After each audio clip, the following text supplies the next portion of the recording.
നമ്മുടെ നാട്ടിൽ ഈ ലൈംഗിക അതിക്രമ കേസുകൾ സംഭവിക്കുമ്പോൾ അതിലൊരു കാലതാമസം നേരിടുന്ന ഒരു രീതി സംഭവിക്കുമ്പോൾ ഈ ഒരു ആൾക്കാർക്ക് ഒരു പൊതു ധാരണയുണ്ട്. ഇത് എന്താണ് ഈ കാലതാമസം നേരിട്ടതിനകത്ത് എന്തൊക്കെയോ ഒരു ഒളിച്ചു കളിക്കാനുള്ള ദുരുദ്ദേശമുണ്ട്. ഇത് ഉണ്ട്, അല്ലെങ്കിൽ വൈകി ഇവർ തമ്മിൽ അറിഞ്ഞുകൊണ്ട് നടത്തിയ എന്തെങ്കിലും ഒരു ആണ്, ധാരണയാണ് അല്ലെങ്കിൽ ഇതൊക്കെ കാശ് വെച്ചപ്പോൾ തരാത്തോണ്ട് ആണ്. കേസ് കൊടുത്താണ്. അങ്ങനെ സ്ഥിരം ഇവർ എന്താണ് അറിഞ്ഞുകൊണ്ടുള്ള ബന്ധം തന്നെയായിരുന്നു, ബന്ധമാണ്. പരസ്പര അപ്പം സമ്മതത്തോടുള്ളതായിരുന്നു. പിണങ്ങിയപ്പോൾ കേസ് കൊടുക്കാൻ കേസ് പോയത് കൊടുക്കാൻ അതാണ് ഇത്രയും സമയം എടുത്തതെന്ന് പൊതുവെ ആളെപ്പോഴും ഒരു പറയാറുണ്ട്. ധാരണയുണ്ട്. അപ്പം നമ്മൾ ഏത് ലൈംഗിക അതിക്രമ കേസുകൾ വരുമ്പോഴും ആൾക്കാരുടെ ഒരു പൊതു ധാരണ അങ്ങനെയാണ്. അപ്പം നമ്മൾ ഇതിൽ എത്രമാത്രം ഇതിനകത്ത് ഫേക്ക് കേസുകളും യാഥാർത്ഥ്യമായിട്ടുള്ള കേസുകളും ഉണ്ടെന്നുള്ളത് ഒരു ഒരു വലിയൊരു ചോദ്യം തന്നെ. അപ്പം ചോദ്യം കൊണ്ട് തെളിയിക്കാൻ ഒരുപാട് സമയം എടുക്കും. സമയമെടുക്കും. അപ്പം ഇന്ന് ഈ ഒരു വിഷയത്തിൽ ബോംബെ ഹൈക്കോടതി ഒരു ഒരു നിരീക്ഷണം നടത്തുകയുണ്ടായി. ഈ കാലതാമസം വരുന്നത് കൊണ്ട് മാത്രം ഇത്തരം കേസുകൾ റദ്ദാക്കാൻ കഴിയില്ല എന്നുള്ളതായിരുന്നു അത് വളരെ പ്രധാനപ്പെട്ട കാര്യമാണ്. കോടതിയുടെ വിധി. അതൊരു മലയാളിയാണ് കേസ് കൊടുത്തെന്ന് തോന്നുന്നല്ലേ? മലയാളിയാണ് മലയാളിയായിരുന്നു. പരാതിക്കാരൻ അതെ. ഹൈക്കോടതി സമീപിച്ചത്. കാരണം അയാൾ ഒരു സ്ത്രീയെ വീട്ടിൽ ജോലിക്കാരി പീഡിപ്പിച്ചു എന്നുള്ള കേസിലാണ് 3 ആഴ്ച അല്ലെ 21 എത്ര ദിവസം പറഞ്ഞു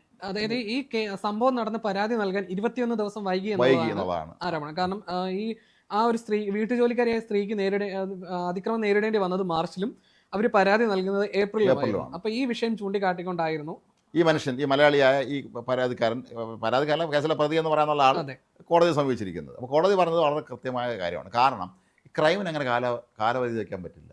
ഇത് ക്രൈം തന്നെയാണ്. ഒരു സ്ത്രീയെ ലൈംഗിക പീഡിപ്പിച്ചെന്ന ക്രൈമാണത്. നമുക്കറിയാം, നമുക്ക് നമ്മുടെ നാട്ടിൽ പണ്ട് നെക്സലൈറ്റ് വർഗീസിനെ വെടിവെച്ച് വന്ന കേസ് അറിയാം. അതെ. ആ പോലീസുകാരനായിരുന്ന കോൺസ്റ്റബിളായിരുന്ന CRPF ജവാനായിരുന്ന രാമേന്ദ്രൻ നായർ. ഈ രാമേന്ദ്രൻ നായർ വെളിപ്പെടുത്തിയത് പതിറ്റാണ്ടുകൾ കഴിഞ്ഞിട്ടാണ്. ക്രൈം തന്നെയാണ്. അവസാനം എന്ത് പറ്റി? അന്ന് SP ആയിരുന്ന പിൽക്കാലത്ത് IGK മാറിയ ലക്ഷ്മണ ഉൾപ്പെടെയുള്ള ആൾ ജയിലിൽ പോയി കിടക്കേണ്ടി വന്നു. കോടതി ശിക്ഷിച്ചു. കാരണം അത്രയും സമയമെടുത്തെങ്കിലും ക്രൈം വെളിപ്പെട്ടല്ലോ. ഇപ്പം ഞാൻ തന്നെ ഒരു വലിയ കുറ്റം ചെയ്തതിന് ശേഷം ഒരു 10-20 വർഷം കഴിഞ്ഞാണ് തെളിയിക്കപ്പെടുന്നതെങ്കിൽ ഞാൻ നിയമത്തിൻ്റെ മുന്നിൽ ഞാൻ കുറ്റക്കാരനാണ്, കോടതി നടപടി നേരിടേണ്ടി വരും. ഓർക്കുന്നുണ്ട്, ഈ ഇടയ്ക്കൊരു സംഭവം നടന്നു. ഒരാൾ 14 വയസ്സുള്ളപ്പം ഒരാളെ കൊന്നു എന്ന് പറഞ്ഞ് രംഗത്തെത്തിയ. പക്ഷെ അത് ഇപ്പോഴും എനിക്ക് അതിൻ്റെ നിയമപരകാരനെ കുറിച്ച് എനിക്ക് തെളിവുകളും ഈ പറയുന്ന രീതിയിലേക്ക് കാര്യങ്ങളിലേക്കൊന്നും ഇതുവരെ പോലീസിന് എത്താൻ കഴിയുന്നില്ല. പിന്നെ പക്ഷേ ലൈംഗിക അതിക്രമ കേസുകളാണ് നമ്മൾ ഇതിൽ ഏറെ ശ്രദ്ധിക്കേണ്ടത്. മറ്റു പലതിനെ അപേക്ഷിച്ച് നോക്കുമ്പോൾ ഒരു സ്ത്രീയുടെ violating the modesty of a woman എന്നുള്ള പറയുന്ന ഒരു സംഗതി ഉണ്ടല്ലോ. ഒരു സ്ത്രീയുടെ സ്ത്രീത്വത്തെ അവമാനിക്കാവുന്ന രീതിയിൽ ഒരു സ്ത്രീ റേപ്പ് ചെയ്യുക എന്ന് പറയുന്നത് അത് തന്നെയാണ്. അത് ഇനി എത്ര വർഷം കഴിഞ്ഞിട്ടാണെങ്കിലും ആ സ്ത്രീ അത് വെളിപ്പെടുത്തിയാൽ അതിൻ്റെ പേരിൽ നടപടി എടുക്കാമെന്ന് വകുപ്പുണ്ടെന്നാണ് ഇപ്പം, അങ്ങനെ തന്നെയാണ് നിയമം എന്നാണ് ഇപ്പോൾ ബോംബെ ഹൈക്കോടതി ചൂണ്ടിക്കാട്ടുന്നത്. എത്ര വർഷം കഴിഞ്ഞാലും ഒരു ക്രൈം തന്നെയാണ്. അല്ല, അത് നമ്മുടെ നാട്ടിൽ എല്ലാവരും ശ്രദ്ധിക്കണം ഇക്കാര്യം. കാര്യം എല്ലാവരും പറയും ഇത് എന്ന് നടന്ന കേസ് ഇപ്പോഴാണ് പരാതി കൊണ്ട് വന്നിരിക്കുന്നതെന്ന് പറയുമ്പോഴേ നമ്മൾ ആദ്യം ഒരു കാര്യം ആലോചിക്കേണ്ടത് ഒരു സ്ത്രീയുടെ മെൻ്റൽ ട്രോമയാണ്. ശരിക്കും ഇയാൾ ഈ സ്ത്രീ റേപ്പ് ചെയ്യുന്നതിന് പറയാം പീഡിപ്പിച്ചെങ്കിൽ കോടതി നടത്തിയ ഒരു നിരീക്ഷണവും അത് തന്നെയാണ്. കാരണം ഈ ഇങ്ങനത്തെ കുടുംബങ്ങളിൽ നമ്മുടെ നാട്ടിലേക്ക് ഒരു കുടുംബങ്ങളിൽ നമുക്ക് പരാതി കൊടുക്കുന്നതിന് മുമ്പ് ഒരു 100,000 നമ്മൾ ചിന്തിക്കും.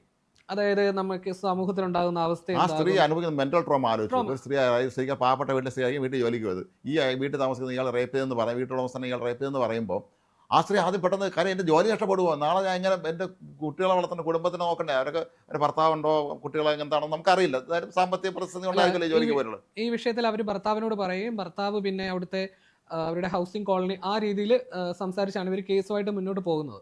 സ്ത്രീകൾ എപ്പോഴും നമുക്കറിയാമല്ലോ, അവർ കുറേ അടക്കി വെക്കുന്നവരാണ്. അവർ ഇത് പോട്ടെ, ഇത് വലിയ പ്രശ്നമാവുമല്ലോ എന്ന് കരുതി കുറച്ച് സപ്രസ് ചെയ്യും. പക്ഷേ സപ്രസ് ചെയ്യുമ്പോൾ വല്ലാത്ത മെൻ്റൽ ട്രോമയിലേക്ക് അവർ എന്നെത്തും.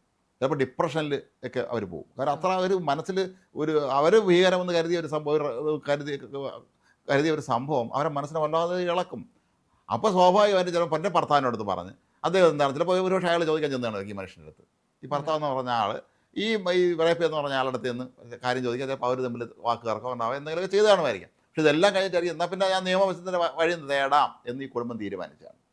അതായിരിക്കും സംഭവിച്ചിട്ടുള്ളത്. അപ്പോൾ അതെന്തായാലും കോടതിയുടെ ഈ ഒരു നിരീക്ഷണം വളരെ കൃത്യമാണ്. മാത്രമല്ല നമ്മുടെ നാട്ടിലെ ഒരു ഈ ഒരു വിഷയത്തിൽ സ്ത്രീകൾക്ക് മാത്രം ഉണ്ടാകുന്ന ഒരു മൊറാലിറ്റി സംബന്ധമായിട്ടുള്ള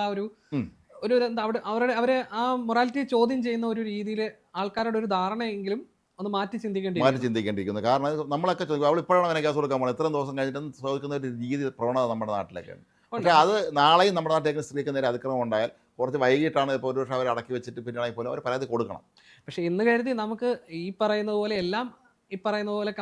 എന്താണ് നല്ല വശം അല്ലെങ്കിൽ അവർ ഇത്തരത്തിൽ അതിക്രമം നേരിട്ടൊന്നും നമുക്ക് നിരീക്ഷിക്കാൻ കഴിയില്ല. കാരണം നമ്മുടെ ഹേമ കമ്മിറ്റി റിപ്പോർട്ട് വന്ന സമയത്ത് ഇതേപോലെ നമ്മൾ പല സംഭവങ്ങളും കണ്ടതാണ്. അന്ന് കോടതി തന്നെ പറയുന്നുണ്ട് പുരുഷനും അന്തസ്സുണ്ടെന്നുള്ള രീതി അന്ന് ഹൈക്കോടതി നിരീക്ഷണം നടത്തിയത്. അപ്പോൾ ആ സമയത്ത് നമ്മൾ കുറേ സംഭവങ്ങൾ കണ്ടിരുന്നു.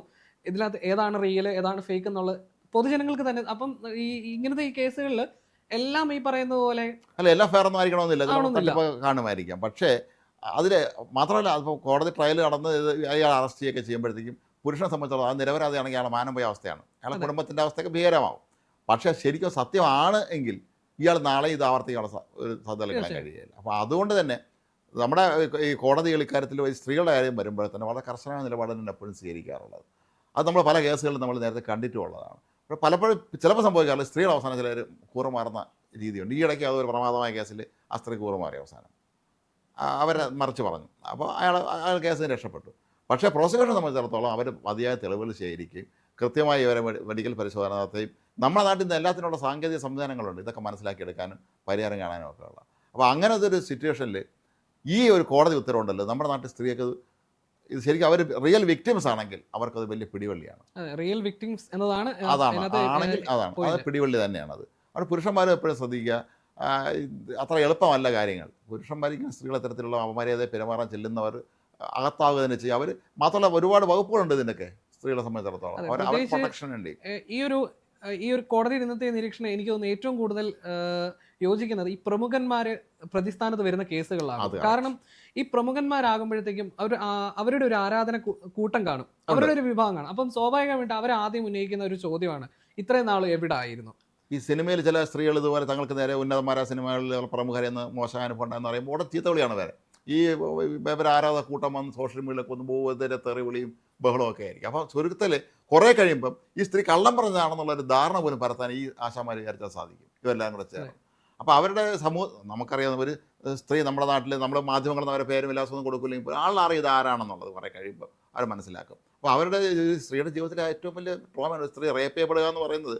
അവരെ സംബന്ധിച്ചിടത്തോളം വളരെ ഭീകരമായ ഒരു അവസ്ഥയാണ്. ചെയ്യപ്പെടുക എന്നതിനുപരി അവർ ഒരാൾ കയറി പിടിക്കുക, ശരീരത്തിൽ എവിടെയെങ്കിലും പിടിച്ചാൽ തന്നെ അത് അവരുടെ ജീവിതത്തിൽ പിന്നെ തീർച്ചയായും അത് നമ്മുടെ നാട്ടിൽ എത്ര ഉന്നതമായ പദവി തെറിച്ചിട്ടുള്ള കേസാണ് ഇത്തരത്തിൽ പെരുമാറിയത്. അപ്പോൾ അത് നമ്മളെപ്പോഴും വളരെ ശ്രദ്ധയോടെ കൈകാര്യം ചെയ്യണം. ഏതായാലും ഈ ബോംബെ ഹൈക്കോടതിയുടെ ഈ ഒരു നിരീക്ഷണം വളരെ കൃത്യമാണ്. നമ്മുടെ നാട്ടിൽ സ്ത്രീകൾ സത്യം പറഞ്ഞാൽ ഇതിനെക്കുറിച്ചൊക്കെ നമ്മുടെ സ്ത്രീകളെ ബോധവൽക്കരിക്കണം. ആദ്യം നമ്മുടെ നാട്ടിലെ ഏറ്റവും വലിയൊരു പോരായ്മ അത് തന്നെയാണ്. കാരണം നമ്മുടെ ഈ രാജ്യത്തെ നിയമവ്യവസ്ഥയെ കുറിച്ച് ഇപ്പോഴും പലർക്കും ധാരണയില്ല. ഒരു ധാരണയില്ല, എന്താണ് സംഭവം എന്നുള്ള ആർക്കും അറിയില്ല. എന്ത് ചെയ്യണം, നമുക്ക് നേരെ ഒരു സ്ത്രീക്ക് നേരെ ഇങ്ങനെ ഒരു അതിക്രമം നടന്ന എന്ത് ചെയ്യണം? പിന്നെ പലപ്പോഴും വീട്ടിലുള്ളവർ തന്നെ പറയുമോ ഇത് പോകണ്ട, അത് മാനക്കേടാണ്, പക്ഷെ നമുക്ക് അവരെ കുറ്റപ്പെടുത്താൻ കഴിയില്ല. മനുഷ്യരായോണ്ടാണ്. അവരുടെ ചിലപ്പം അവരുടെ ചിന്താഗതി ഇടുങ്ങിയ ചിന്താഗതി നമ്മുടെ നാട്ടിൽ എപ്പോഴും ഈ പീഡിതരായ സ്ത്രീകളോട് നമ്മുടെ സമൂഹം കാണിക്കുന്ന ക്രൂരതയുണ്ടല്ലോ, പലപ്പോഴും അത്ര നല്ല പെരുമാറ്റമല്ല അവരോട് കാണിക്കാറുള്ളത്. അപ്പോൾ അതൊക്കെ ഒരു വലിയ ഘടകങ്ങളായി ഇതിൽ വരും. അപ്പോൾ ഏതായാലും ഇത് സത്യം പറഞ്ഞാൽ ഇന്ന് മുമ്പ് ഈ ബോംബെ ഹൈക്കോടതിയുടെ ഈ കേസിൽ ഇടപെട്ടിട്ടുള്ള അവരുടെ ആ ഒരു വിധി വളരെ പ്രധാനപ്പെട്ടത് തന്നെയാണ്. നമുക്ക് മലയാളി സംബന്ധിച്ചുള്ള ദുഃഖകരമായ കാര്യം ഈ കേസിൽ പ്രതിസ്ഥാനത്ത് നിൽക്കുന്ന അയാൾ ഒരു മലയാളിയായി എന്നുള്ള, അയാൾ എന്തിനാണ് ഇത് ചെയ്തതെന്നുള്ളത്, അയാൾ കോടതിയെ സമീപിച്ചതിനാണെന്നുള്ളത് ഇപ്പോഴും നമുക്ക് മനസ്സിലാവുന്നതുമില്ല.